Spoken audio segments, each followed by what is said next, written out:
জি দর্শক আসসালামু আলাইকুম।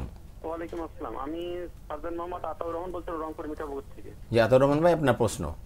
আমার প্রশ্ন হচ্ছে, রাসূল সাল্লাল্লাহু আলাইহি ওয়াসাল্লাম আমাদের পৃথিবীর শ্রেষ্ঠ মানব, শ্রেষ্ঠ নবী, নবীদের নবী, তাকে নিয়ে আজকাল বাংলাদেশের যে সমস্ত দরবার, বিভিন্ন মাজার শরীফে যে সমস্ত কীর্তিকলাপ হয়, এটাকে তাকে অপমান করার শামিল না? যদি সেটা অপমান করার শামিল আমি মনে করি আর কি, তাহলে এইটার ব্যাপারে কি কোনো আমাদের ইসলামী ইয়ার থেকে যে সমস্ত সংস্থা সেখান থেকে কোনো পদক্ষেপ নেওয়া যায় কিনা, এটাই আমার জানার বিষয়। জি ধন্যবাদ, আপনি আমাদের সাথে থাকুন। আপনি প্রশ্নটা পেয়েছেন, রংপুর থেকে আমাদের ভাই প্রশ্ন করেছেন। জি বিষয়টা এখানে অন্যভাবে চিন্তা করতে হবে যে রাসূল পাক সাল্লাল্লাহু আলাইহি ওয়াসাল্লাম 4 কাজ নিয়ে আসছিলেন পৃথিবীতে। রব্বানা ওয়াবআস ফীহিম রাসূলাম মিনহুম ইয়াতলু আলাইহিম আয়াতিক ওয়া ইউআল্লিমুহুমুল কিতাব ওয়াল হিকমা ওয়া ইউযাক্কিহিম। 4টা কাজ। কিতাবের আয়াত, কোরআনে কারীমের তেলাওয়াত শেখানো, এটা রাসূল পাক সাল্লাল্লাহু আলাইহি ওয়াসাল্লামের কাজ ছিল, প্রথম কাজ এটি।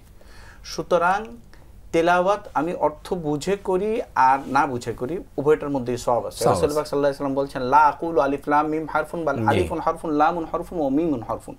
প্রত্যেকটা অক্ষর তেলাওয়াত করলে আল্লাহ সুবহানাহু ওয়া তাআলা 10টা করে নেকি দিবেন। এরপর রাসূল সাল্লাল্লাহু আলাইহি ওয়াসাল্লাম বলতেছেন যে আমি বলি না আলিফ লাম মিম এক অক্ষর, বরং আলিফ একটা অক্ষর, লাম একটা অক্ষর, মিম একটা অক্ষর। জি হুসাইন আহমদ মাদানী রাহমাতুল্লাহি আলাইহির কাছে যখন এই প্রশ্নটা করা হলো যে কোরআন শরীফ যদি অর্থ বুঝে না করা হয় তাহলে সওয়াব আছে কিনা, মাদানী রাহমাতুল্লাহি আলাইহি বলেন যে রাসূল পাক সাল্লাল্লাহু আলাইহি ওয়াসাল্লাম এরকম এক আয়াত দিয়ে দলিল দিলেন যে আয়াতের অর্থ আল্লাহ ছাড়া কেউ জানে না। রাইট।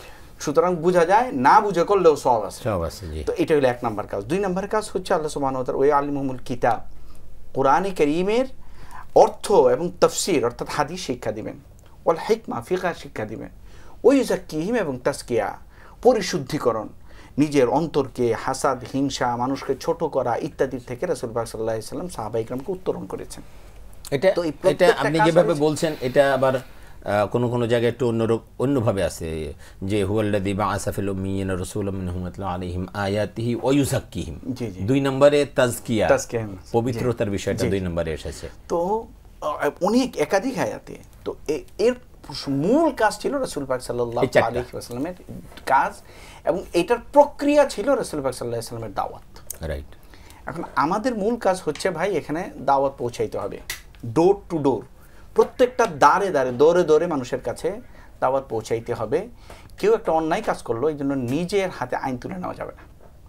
আমি বারবার দাওয়াত দিতে থাকি। মুকাল্লিবাল কুলুব হচ্ছে আল্লাহ সুবহানাহু ওয়া তাআলা। আল্লাহ সুবহানাহু ওয়া তাআলা কারো যদি হৃদয়কে পরিবর্তন করে দেন তাহলে আমার একটা কথাই তার জন্য যথেষ্ট। আর যদি হৃদয়কে পরিবর্তন না করেন, আপনি এই জায়গায় তাকে বাধা দিয়েছেন, যেই জায়গায় সে বাধা পাবে না সেই জায়গায় গিয়ে সে আবার অনইসলামিক কাজই করবেন। তো সুতরাং বিষয়টাকে এইভাবে দেখা উচিত যে আমাদের তাদেরকে বোঝানো উচিত, দাওয়াত দেওয়া উচিত, আইন নিজের হাতে না তোলা উচিত। আর মানে সেভাবে আইনগত কোনো ব্যবস্থা নিতে গেলে সেটা সরকার নেবে, সরকারকে জানাতে হবে বা সরকারকে অবগত করতে হবে, সরকার সেই আইনগত ব্যবস্থাটা নেবে।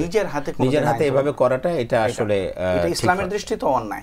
জি জি, এই বিষয়টাকে আমাদের এই মাথায় রাখতে হবে। জি, আপনি একটা হাদিস নিয়ে আলোচনা করছিলেন। জি, তো হাদিসের যে কথাটি যে রাসূল পাক সাল্লাল্লাহু আলাইহি ওয়াসাল্লাম আরেক হাদিসের মধ্যে যে এই উম্মত যে সুবহানাল্লাহ বলবেন, একটা যে গাছ হবে, জান্নাতে অনেক জায়গা খালি আছে, একটা যে গাছ হবে এটা আপনার 500 বছর একটা অশ্বারোহী যদি দৌড়ায় তারপরেও তার ছায়া শেষ হবে না। এত বড় বড় মর্যাদা আল্লাহ সুবহানাহু ওয়া তাআলা দিয়েছেন। আমরা দেখি যে একজন মহিলা, সে একটা কুকুরকে, আবার কি কেমন মহিলা, যে একটা খারাপ মহিলা ছিল, একটা কুকুর, বেবিচারিণী, একটা কুকুর কষ্ট করতেছে পানির জন্য, সে তাকে পানি পান করানোর কারণে আল্লাহ সুবহানাহু ওয়া তাআলা এই ছোট্ট একটা আমলের কারণে তাকে জান্নাত দিয়ে দিয়েছে।